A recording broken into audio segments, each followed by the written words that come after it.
to'xtadi. Kompaniyani o'zini tanishtirish bilan boshlamoqchiman.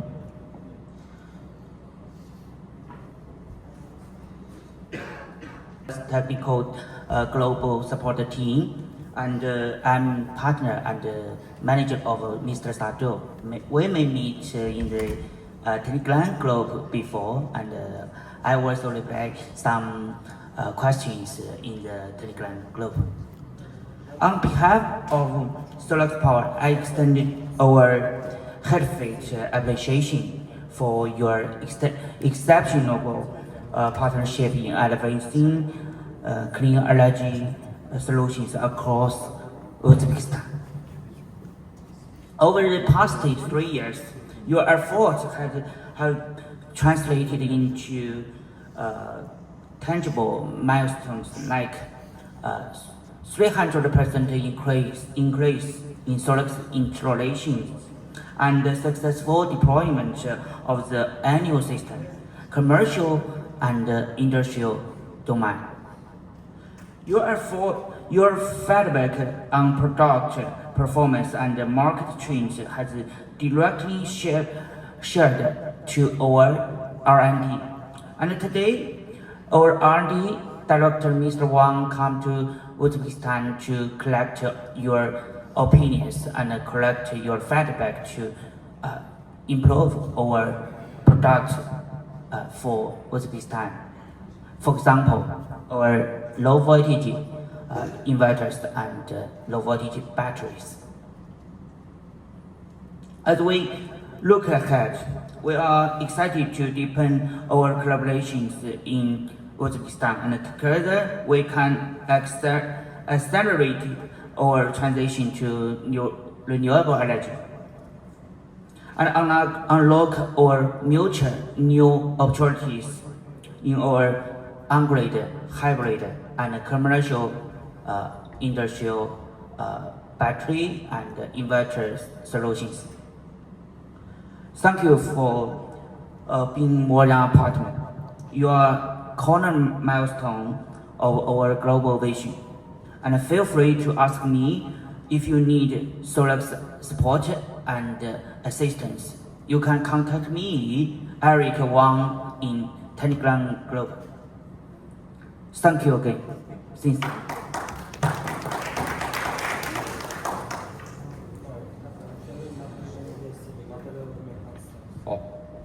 Gapini ham tushungan bo'lsa kerak, qisqacha yana tushuntirib o'taman. Bu mana Erik Wang hamkasbim, xitoylik. After sales supportga qaraydi, xuddi men qilgan ish qiladi bu ham. Keyin biz bilan bu bitta bu emas, yana yonida boshqa hamkasbimiz o'tiribdi. Ishlab chiqarish bo'yicha direktor o'tiribdi bu yerda o'zi. Ishlab chiqarish liniyasini uni ham oti Wang o'zi, Erik Wang. Shunday to'g'ri kelib qolgan. Hop, hammangizga rahmat deyapti. Biz bilan Solux tanlaganingiz uchun, Solux bilan birga ishlayotganimiz uchun. Oxirgi yillarda 300% gacha oshdi Solux sotuvi. Ayniqsa mana yangi modellar haqida gapiryapti. Bu narsa ishonchli xonadonlar uchun, kommersiy joylar uchun ham to'g'ri keladigan bo'ldi. Hop, qisqacha kompaniya haqida aytadigan bo'lsam, videodan ko'rdinglar. Shuni ham yana o'tib o'tishman. 2012-yil tashkil topgan. Hozirda 3 mingtadan oshiq xodimlari bor. 1000 tadan oshiq sertifikatlari bor. 80 tadan oshiq davlatlarda o'zining bozorlariga egallagan. Hozirda bu yerda 700 mingta running system yozgan. O'zi aslida уже 1 milliondan oshiq inverter, 1 milliondan oshiq sistema ishlab turibdi hozir Solux o'zi butun dunyo bo'yicha. Solux o'zini mahsulotini diqqatini asosan Yevropaga qaratgan. U Yevropada, Germaniyada juda ham taniqli, mashhur, hamma yaxshi ko'radigan brend. Solux Energy Source Solution bo'yicha top 3 Global top 3 ga olgan hozir.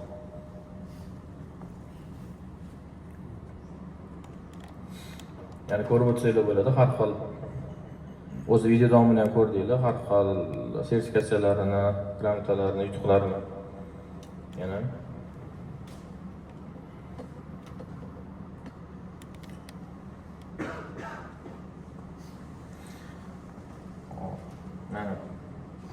Xitoyda 4 ta provinsiyasida o'zi Solux zavodlari bor. Shenzhenda asosan, Shenzhendagi bu Shimoliy Amerikaga diqqatni jamlagan, bizdagi Guangzhoudan keladi asosan. Inverterlar materiallar bizdagi tegishli bo'lgan. Mana grammatalari, har xil kashfiyotlari ham bor, patentlari ham bor Solux so'zini. Zavod bir yilda 9,36 gigawattdan ko'proq invertor quvvatini ishlab chiqaryapti hozir Solux zavodi dunyo bo'yicha.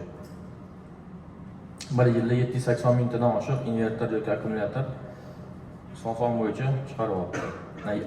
780 mingta invertordan oshiq 676 mingta akkumulyator chiqaryapti hozir Solux har yili. Mana ko'rib o'tsanglar bo'ladi, qaysi davlatlarda mashhurligini. Mana bu yerda Germaniya, Buyuk Britaniya bor, Polsha bor, Chexiya bor, eng ko'p sotiladigan bittasi. Shu bilan bir qatorda O'zbekiston ham kartada turibdi.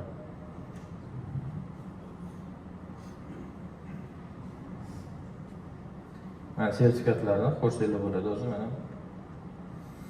Solux 2023-yil, 2024-yilda O'zbekistondagi eng ishonchli invertorga sazovor bo'lgan invertor sertifikatini olgan O'zbekistonda.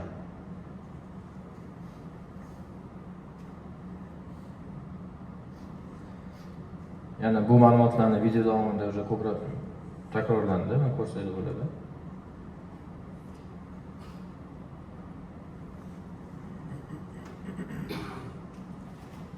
Mana alohida diqqatga sazovor bo'lgan modellardan bittasi X3 Hybrid G4, X3 Mega G2, X3 Force modeli. Bu biz 50 kW, 100 kW invertorda o'rganganmiz, biz hammamiz. Endi sifat jarayoniga keladigan bo'lsak, har bitta invertor ishlab chiqargandan keyin sifat nazoratidan o'tadi. Radiatsiya testidan o'tadi, baland temperatura testidan o'tadi, chang testidan o'tadi. Keyin aging test, starение, ya'ni vaqt o'tishiga vaqti testidan o'tadi, qarib ketishini ham. Keyin suv va waterproof test, suv himoya testidan o'tadi. Tuzli suv testidan o'tadi. Keyin vibratsiya testidan o'tadi. Hamma testdan o'tgandan keyin ufak-ufak o'tib bozorga chiqadi har bittasi. Akkumulyatordan xuddi shunaqa zaryadlash, razryadlash, yana himoya testlaridan o'tib mukammal bo'lgandan keyin sotuvga chiqadi. Yani sertifikatlarni ko'rsanglar bo'ladi, sifat sertifikatlari juda ham ko'p Solux'da. Solux'da kelgan faqat ishlab chiqarish bo'ldi emas, butun dunyo bo'yicha global podдержка bor. Servis bo'yicha ham, ustanovkasi bo'yicha ham, injener решение bo'yicha ham, dostavkasi bo'yicha ham, hamma narsasi bo'yicha har qanday podдержкасы bor Solux'da. Yani ko'rsanglar bo'ladi, Global Service Support 24 soatga yetdi, globalni butun dunyo bo'yicha servisi bor buni. O'zbekistonda ham yana rasmiy kattalash ochilyapti. Xudo xolasa.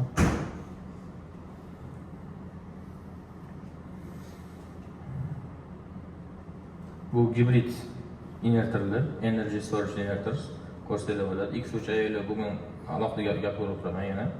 Yana boshqa modellari gibrid.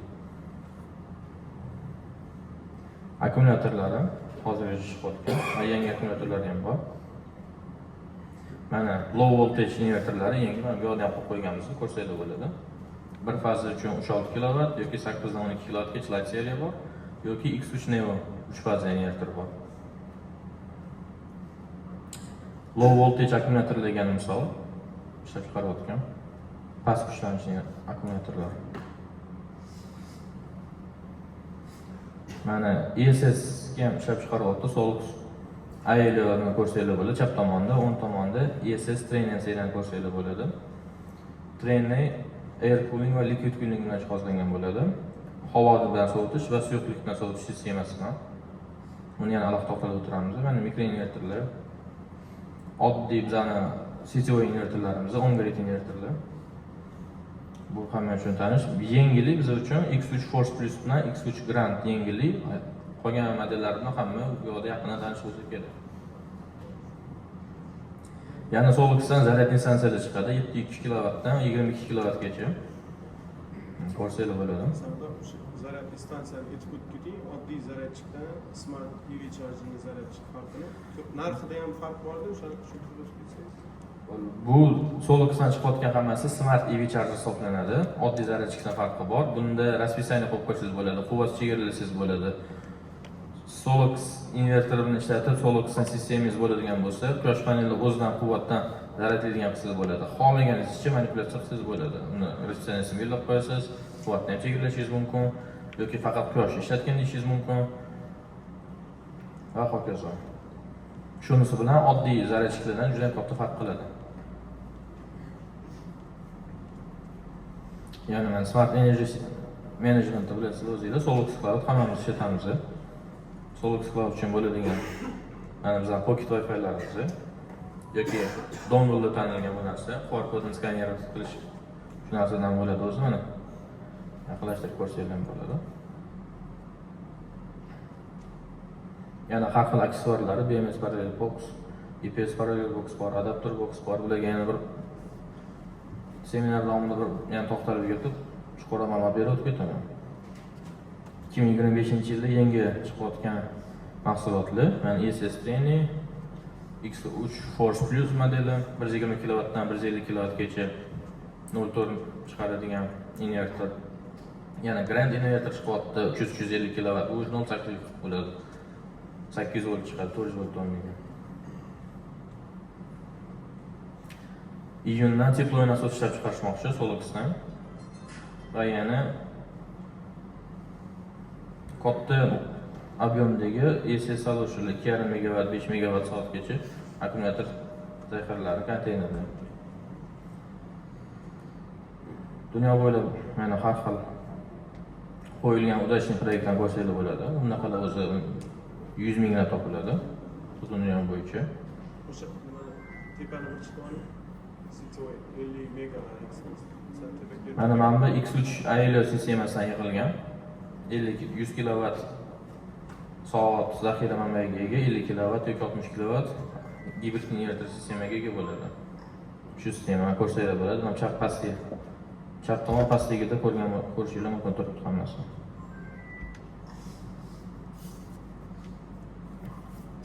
Boshqa loyihalar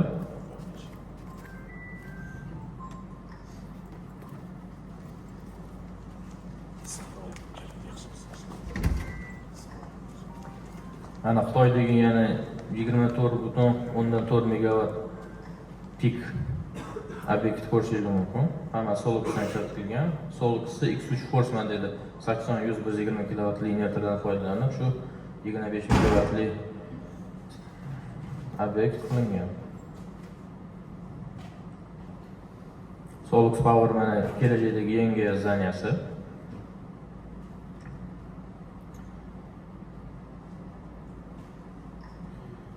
€136 million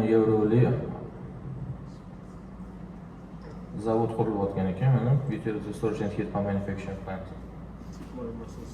Teploy nasos ishlab chiqarish uchun alohida yangi. E'tibor uchun rahmat. Endi texnik joy boshlasak.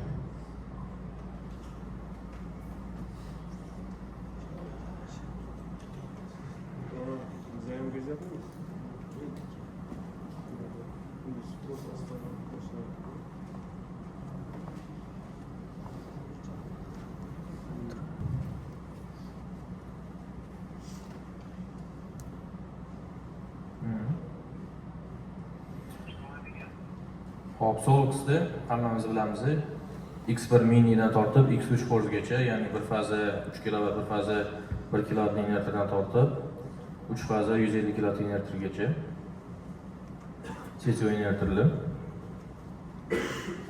Mana ko'rishimiz mumkin, bitta mini seriya, X1 mini seriya, X1 Boost, X1 Smart seriya bor. X1 mini seriyada bitta MPPT bo'ladi, Boostda 2 ta MPPT, Smartda 3 ta MPPT bo'ladi. Miniga keladigan bo'lsak, kichkina 3 kW inverter bo'lishi bilan baribir 16 amper MPPT da qabul qilishga imkoniyatiga ega. Bu bizga nima beradi? Bizga katta panel tanlamaslik imkonini beradi. 630 Watt, 620 Watt panellarda 15,5-16 ampergacha yaqin bo'lgan panelni ishlatish mumkin. Boshqa bir modeldan taqqoslaydigan bo'lsak, kichkina 3 kWligiga 12 amper, ba'zi bir modellarda 9 amper qabul qiladi MPPT da. Bu juda ham muhim narsa hozirgi kunda. Keyin 3 kW inverter misol qoladigan bo'lsak, chunki bu X1 mini seriyada O'zbekistonda asosan 3 kW model tarqagan. 200%gacha ko'proq so'nishli panel qo'ysa bo'ladi. 3 kW inverterga 6 kW so'nishli panel qo'ysa bo'ladi.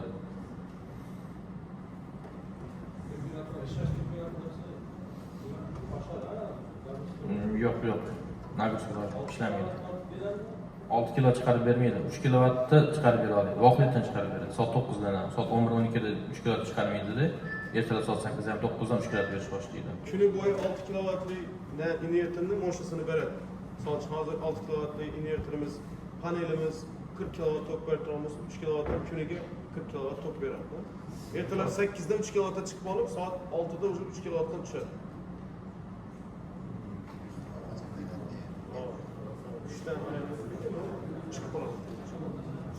Ya'ni bu seriya, buni hammamiz bilamiz, 2 ta MPPT bor. Lekin 2 ta MPPT inverter 5 kW inverterga 10 kW panel ulash uchun eng zo'r misol shu bu seriya deb o'ylayman. Chunki bizada 2 ta MPPT bor, lekin aksariyat hollarda 9 dona panel qo'ysa 5 kW beradi va bitta MPPT ga ulanadi. Shu bitta dona MPPT ga ulangan taqdirda ham, inverter teng yarmiga ulangan taqdirda ham inverterimiz bizga to'liq 5 kW energiya ishlab chiqaryapti. Shu narsa eng katta misol, hamma uchun tushunadigan. Agar ikkitasida ulansa, moshus ko'tariladi. 5 kW. Ikkita MPPTga ulansa, Yo'q. 4 panel 5 paneldan ulansa. Yo'q, 4 panel 5 panel qilsa va hech narsa o'zgarmaydi. 9 ta panelingizdan boshqa bir xilmasi. 5 ta panel qilib qo'ysangiz, panel soni ko'proq bo'lgani uchun o'sha o'zgarishi mumkin. Bitta MPPT ham o'zi ham 5 kW chiqaradi, ikkita MPPT ham 5,5 kW chiqarishi mumkin uzoqqa. Shunaqa. Mana shu nominalni ham aytib o'tib keting. Ko'p odam o'sha 10 ta panelni ham bitta MPPTga ulab qo'ygan joyi bor. Keyin salqinda bilamiz, напряжение 10 ta panelda 550 volt, o'sha salqinda 650 voltga o'tib, o'sha nimadan nominaldan oshayotgani o'sha Hop, bu mana pustbo'y напряжение 50 volt, bir dona panel. Bir dona panel bilan ishlovlaydi. Chunki bitta panelda open circuit ko'rilgan bo'lsa, ko'pincha 50 volt, 54 volt chiqyapti. Ishlab bo'lgandan keyin рабочий voltajga tushgandan keyin 40 volt bir dona panel bilan ishlatish mumkin. Agar panelda ishlatish mumkin bo'lsa, kichkina bo'lib qolmasa. Va 550 voltgacha bo'lyapti. O'z bizda aksariyat hollarda 580 volt, 580 watt, 590 watt panellar ishlatilayotganda 9 ta panelda bitta MPPT ga ulaymiz. Bu o'z taqalib qiladi, 10 ta ulash mumkin emas. O'zi maslahat berardim 8 ta ulashi yoki 10 ta qilish kerak edi, 5 ta ulab qo'yish maslahat bergan bo'lardi. Teng ulab qo'yish. Unga yana ma'ruzamiz davomida panellarni to'g'ri tanlash, qanaqa hisoblash, yana boshdan to'xtalib o'tamiz. Bu inverter o'zi keladigan bo'lsa, mana X1 boost seriya ham, solcha smart seriya ham, mini seriya ham 25 desibeldan kam shovqinga ega. Bu любой joyga qo'yib qo'ysangiz, shovqin qilmasdan, odamga xalaqit bermasdan turadi.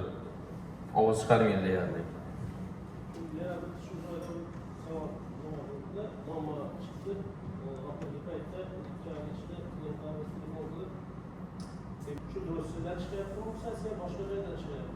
Asosan kullerdan chiqadi ovoz. Kuller yo'q. Masalan, 10 kilovatni bir fazaligida kuller yo'q. Ichida kulleri bor, baribir. Ichida tashqari tomonga emasdi. Inverterni kuller tashqari tomonda havoda emasdi. Inverter ichi germetik yopilgan bo'ladi, IP65 himoyasiga ega bo'ladi. Inverter ichida kuller bo'ladi, kichkina kuller. Chunki bitta tomoni qizimasdan inverter ichida hamma yoqqa teng taqsimlash uchun.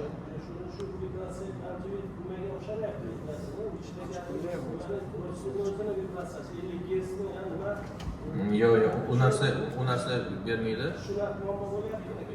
Bu muammo hisoblanadigan bo'lsa, inverter uchun tashqi muhit temperaturasini biz o'zimiz belgilashimiz kerak. Tashqi muhit 40 gradusdan oshish kerak emas, iloji bo'lish boricha o'zi.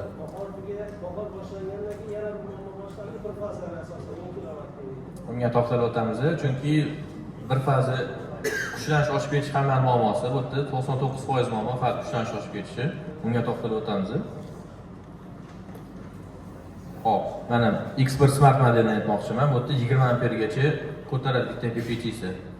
700 wattli, 720 wattli paneli chiqqan hozir. 750 watt topib qo'ysangiz ham, agar 18,5, 19 amper panel bo'ladigan bo'lsa, bunaqasini ko'rmadim. Maksimal 18,5 amper ko'rdim. Lekin o'shani ulasaydi bo'ladi, kuydirib qo'ymaydi. 200% gacha ko'p ulasa bo'ladi, 20 kW gacha, 3 ta MPPT. Eng shu Smart seriya juda aqlli chiqqan, chunki 3 ta MPPT'si alohida ishlaydi. juda bir-biriga nizavishmi ishlaydi, qolgan invertorlarga nisbatan. Bunda nima qilsak bo'ladi? Bu 3 ta MPPT bizga nima beradi? Bir qismini sharqqa qo'ysak bo'ladi, bir qismini janubga, bir qismini g'arbga qo'ysak bo'ladi. Shu narsa bo'yicha yutib ketamiz biz. Keyin har bitta invertor IP65, IP66 darajaga ega. Bu juda ham muhim narsa. Boshlanib, bu 15 kWgacha mikseriya. Lekin уже bunda shovqini bo'ladi, kunlari bo'ladi tashqarida shu fazada ozgina. Yani Pro hammamiz bir ishlatayotgan model. Bunda уже bitta MPPT da ikkita string bo'ladi. Shuning uchun bitta MPPT da 32 amper belgilangan. Ikkita gruppa ulash mumkin bo'lgani uchun. 980 voltgacha ishlash diapazoni. GMPP funksiya ham bor bunda. Ya'ni mega seriya bor va hammamizda bo'lgan force seriya bor. Bu bir-biriga juda bir xil qolgan narsasi. Yana bitta narsa aytib ketmoqchiman. Hammamizni biyoda energetikaga qilgan, elektrikaga qilgan aktiv quvvat nima, reaktiv quvvat nima eshitganmiz. Reaktiv ko'payib ketib qoldi, biz kondensator qo'yishimiz kerak degan muammolar ko'tariladi. Men sizlarga shuni aytmoqchimanki, mega invertor bilan force invertorda reaktiv quvvatda kompensatsiyasi bor. Bu degani kondensator qo'shimcha kerak emas. 24 soat davomida ishlab turib, quyosh paneli bormi, quyosh yo'qmi, kondensator vazifasini bajarib berib, obyektni cosinus phi ni 0.9 ushlab berishi mumkin yoki belgilangan 0.95 gacha iloji boricha ushlab berishi mumkin.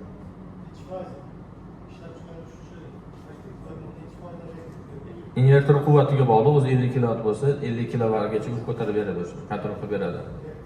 Reaksiyaga. Misol uchun, oddiy quvvatni o'z mashinasiga qaraydi. 300 kW bo'ladigan bo'lsa, 300 kW invertor ulasangiz, mega yoki force seriyadan o'rnatib turib, reaktiv quvvatni kontrol qilishingiz mumkin. Reaktiv quvvat kompensatorlarini ishlatamiz-ku, oddiy kondensatorlar. Xuddi o'sha kondensatorlarning o'rniga bu narsani o'zimiz ishlatsak bo'ladi, qo'shib ortiqcha xarajat bo'lmaydi. Yo'q, oddiy invertor qanday ulagan bo'lsa, xuddi shunday ulaysiz, nastroykasini to'g'rilasa bo'ladi. Yo'q, invertor shu paytgacha qanaqa ulab qo'yasiz hechga? Oddiy ulaysiz bo'ldi, boshqa narsa kerak emas, absolut. Liniyani to'g'rilab beradi o'zi. Uni spesialni alohida ulaydigan joyi yo'qmi? Bu narsadan foydalanish uchun. Nastroyga qilish kerakmi? Ha, nastroyga qilish kerak. U narsani naushniy podxodni to'nki nastroyga qilish kerak. Xohlagancha qila olmaysiz. Obyekt birinchi o'rganiladi. Cosinus phi necha kWda, qaysi paytda qanaqa kWda grafiklar o'rganiladi. O'shandan mana invertorga 200% panel ulash, ya'ni 5 kW ga 10 kW panel ulash, 3 kW ga 6 kW, 10 kW ga 20 kW va hokazo. Mana qanaqa grafik bo'ladi. Ichidagi to'qroq grafik bu birga-bir ulanishimiz, hozir qanaqa qilayotganimiz. Agar 2 barobar ko'p ulaydigan bo'lsa, ko'rsak bo'ladi, o'sha soat 8:30 dan maksimaliga chiqib soat 5:30-6 gacha maksimalni nuqtada tikib turibdi.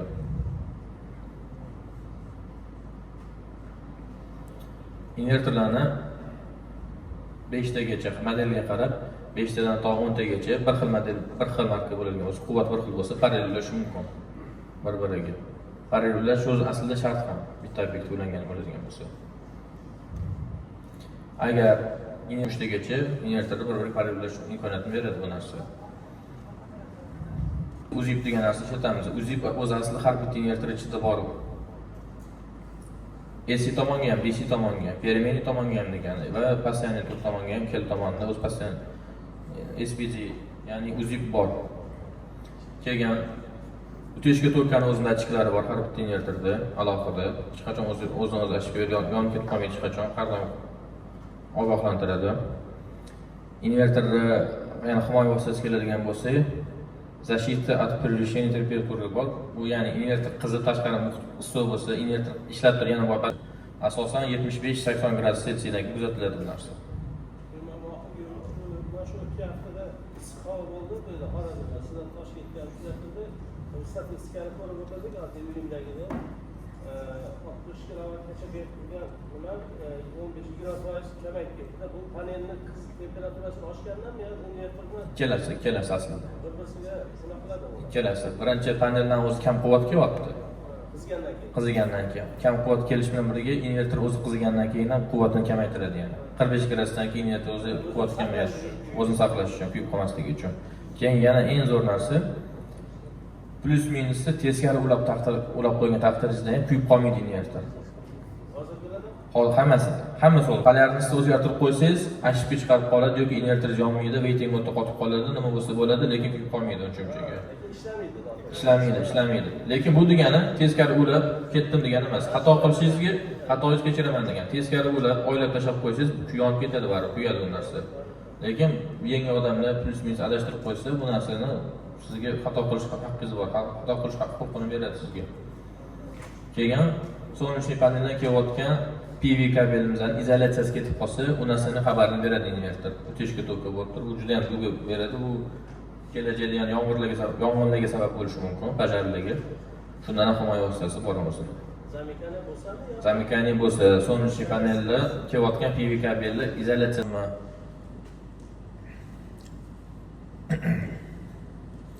o'zim ko'rganlarimdan gapiradigan bo'lsam, asosan solnechniy panelda PV kabel buton keladi. Shit yig'ayotgan paytda ortiqcha joyidan kesib qo'yishadi. Sim tozalayman degan. O'sha paytdan o'sha ashibga berish boshlaydi. Yana SPD, AC/DC degan ko'ryapsizlar. SPD degan uzib. Keyin dugi gasiteli bor inverterda. Mana SPD старого типа deyapti. Hozir уже 24-yil yarmidan kelgan. SPD 3-toifaga o'tgan. Uzib. Устройство защитного импульсного перенапряжения. Ko'rsaydi bo'ladi. Uzunligi qancha, masofasi qancha uzun bo'ladigan bo'lsa, agar bu duga ham shuncha kuchli bo'ladi degani. Dugani tashqaridagi dugani Yo'q, sim uzilib qoldi, misol uchun duga berib qoladi. Представьте, o'shani inverter o'chirib beradi. Inverter PV kabel ekan, inverter ichidan ham tashqari tomondan ham o'chirib bera oladi, uzib bera oladi narsani. masalan ishlab turibdi, sistem uzun olsak keyin Ha, avtomat ishlab turgan avtomatni misol uchun tashlasangiz, permanent tok avtomatni qo'yganini yoqaveradi o'zi bilasiz. O'sha paytlarda permanent tok avtomatni ham yoqolmaydi, dugani o'chirib beradi o'zi, inverter o'zi. Ha, xuddi shunaqa. O'sha MPPTni o'chirish orqali dugani o'chirib beradi. sistemani o'chiradi, nagruska yo'qoladi. Hozir solar simulyatorga uzib qo'ymasak ham bo'ladimi shunda? Qo'ymasak ham bo'ladi. Aslida uzib o'zi одноразовый narsa, bilasizlar. Solux Power'da ham kamini bir marta chidab beradi uzib. Kamini bir marta, balki 2 marta, 3 marta chidab beradi. Kuchga qarab turib, shubhali. Shuning uchun tashqariga bitta qo'yganingiz ham endi o'z ehtiyoj shartingiz. Elektrisiz talab ekan hozirgi zamonda. Aslida qo'yish shart emas o'zi. Uzib bor. Uzib kamdan kam holatda ishlaydi, juda kam holatda ishlaydi. Biz o'z hammamiz Solux inverterlarini oddiy ishlatamiz. Solux inverterlari juda aqlli hisoblanadi.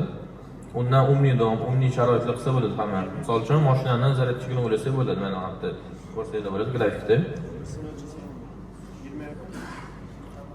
Ya'ni Solux Cloud'ni hammanglar bilasizlar. Yangi monitoring sistema chiqyapti. Bu yog'iga yangi Wi-Fi dongle orqali Solux Cloud'ni ko'rsangiz har 15 minutda bir marta показания olasizlar. Yangi Wi-Fi dongle orqali har 10 sekund bir marta показания olishga imkoniyatni beradi kirganingizda, real vaqtda. Deyarli onlayn degani bu. Endi har xil ssenariylarni ko'rib chiqamiz. Mashinani zaryadchigi EV charger bilan bitta ses qo'yish, sityoviy inverter bilan yoki mikroses qilsa bo'ladi. Tasavvur qiling, uyingizda o'sha qo'ygansiz 5 kilovatmi, 3 kilovatmi sityoviy inverter qo'yilgan. Gibrid inverter qo'ysangiz, yana misol uchun bu shu modellardan, shu ko'rib turganingizdan sityoviy inverterni davlat toki bo'lmaganida ham ishlatish imkoniyatini beradi sizlarga. Bezeli yotmaydi u ham bu ham. Sityoviy inverter grid faza, shahar fazasi bo'lmaganida ishlaydi. X3, X5 farqi yo'q. U mini 3 kW, 5 kW inverter farqi yo'q. Mini seriya ham, bu seriya ham, smart seriya ham yoki mikmi hammasi quvvat yetsa bo'ldi. Gibrid sistema quvvat yetsa bo'ldi, hammasini o'ylasa bo'ladi. Sityoviy inverterni gibrid inverterga birga ulasa bo'ladi. Shunda sityoviy inverter aslida ses bilan birga ishlaydi. Ses o'chsa o'chadi. Ses o'chganda ham ishlashini aytolmayman. Yo'q. Mana misol uchun misol uchun 10 kilodan bir farzand oldim. Uyda bir farzand 5 kilo turibdi. Bitta sport qo'llanadi ichida. Yerda spitsiyal o'zi sxemasi qo'llash. O'shanga ulangandan keyin nagruskaga setiyoy yerdan oladi. O'zi ishlayotganini akkumulyatorga ishlatadi. Agar yetmasa. Shu narsa. Qanday bekor turmaydi kunduz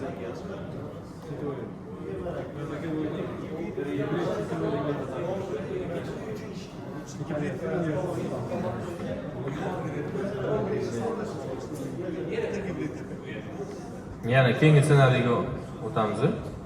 ko'p so'raladigan savol. Endi mana eng zo'r narsa, nega O'zbekistonda bu narsani hali yo'lga qo'yishmayapti? Men o'zi hayronman. Bir ikkita qiziqqonlar bor, lekin qo'rqdi. Setiyoy invertorni generatori bilan birga ishlatib, xuddi gibridni kuchini olsak bo'ladi.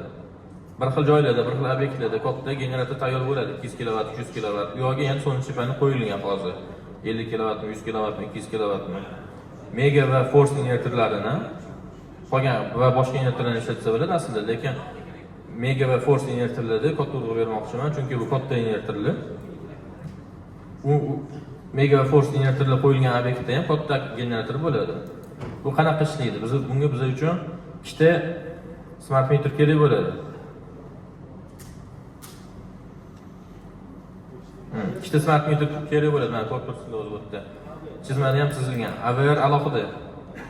Birinchisi ses tomonga ulanadi, AVR bilan sesgacha ulanadi. Ikkinchisi AVR dan keyin nagruskadan oldin ulanadi.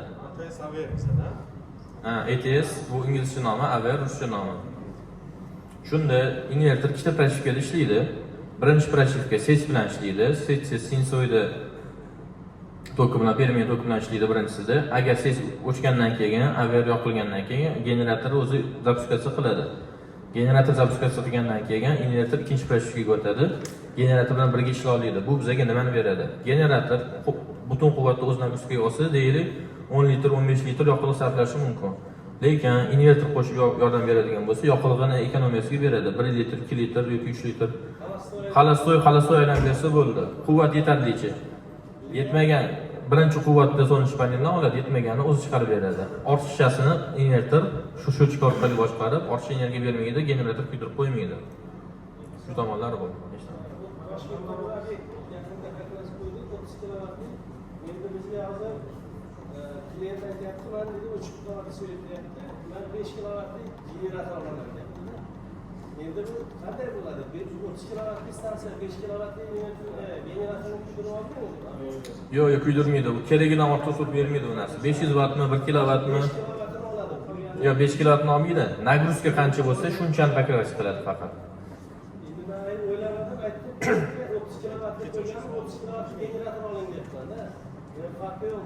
5 kilovatli ham qo'ysa bo'ladi. Nagruskasi agar 5 kilovatdan kam bo'lsa, farq qo'ysa bo'ladi. Bo'ladi. Faqat AVRli bo'lsa bo'ladi. Demak, bitta savol bor. Invertor 100 kilovatli invertor qo'yilgan, generator minimum necha kilovatli bo'lishi kerak? Misol uchun, katta restoranda 100 kilovatli invertor setoy qo'yilgan. Generator minimum necha kilovatli bo'lishi kerak? Kunduzi misol uchun generator o'sha setoy invertor ishlab berish uchun 10 kilovatli generator bo'lishi mumkin, 20 bo'lishi mumkin. O'shani ham Generator quvvati nagruskaning quvvatiga yetarli darajada bo'lsa bo'ladi.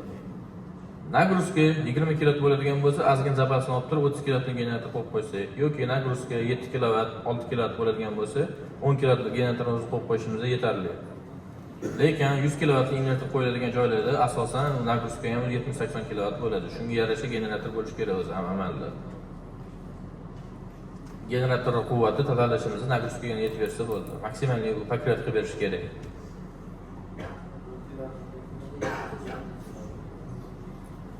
Keyin Solux invertorlarini, masalan 50 kilovat yoki 100 kilovat modellarini ishlatgan holda megavattlab obyektlar bo'ladi. 60 tagachasini parallel